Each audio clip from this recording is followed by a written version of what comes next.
magic.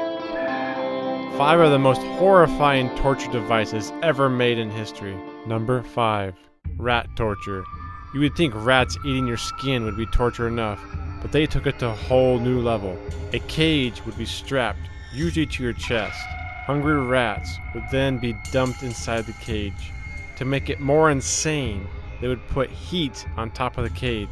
The heat would force the rats to chew and rip and tear into your body to get away from the intense heat above, leading to horrifying results, as you can imagine. Number 4. The breaking wheel. A victim's limbs would be tied to the spokes, and then they would slowly revolve the wheel. As it turned, a torturer would bludgeon the victim, breaking their bones at the joints.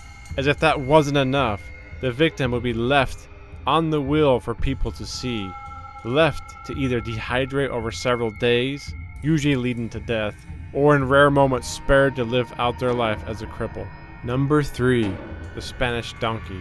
The Spanish donkey was pretty much a wedge of solid wood sharpened to a razor point.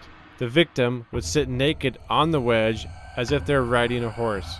Depending on the torture wanted, different amounts of weight would then be added to the feet. Sometimes, depending on how much weight was added or hellish pain to be inflicted on the victim, it would slice entirely through the victim. Usually, they would add just the right amount of weight to leave the victim on the donkey for days for a slower, more sinister, painful death. Number 2. The Judas Cradle. The Judas Cradle was a pyramid-shaped, sharpened device. The victim is then lowered onto the point using ropes. The point of the pyramid would be directed to an exact point of torture. Depending on the type of torture, the victim could be lowered with their entire body weight on the point, or made to fall repeatedly onto the point over and over.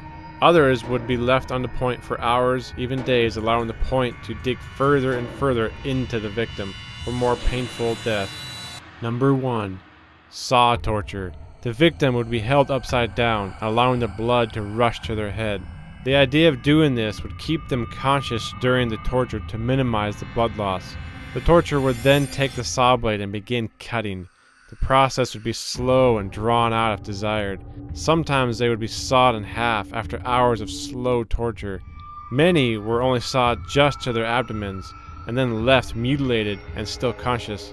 This would prolong the length of torture, allowing them to survive for maybe hours, or if really unlucky, a long painful night before ultimately death.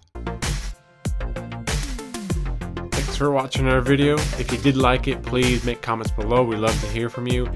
And as always, please subscribe to our channel by clicking on the button right in front of you. Thank you for watching.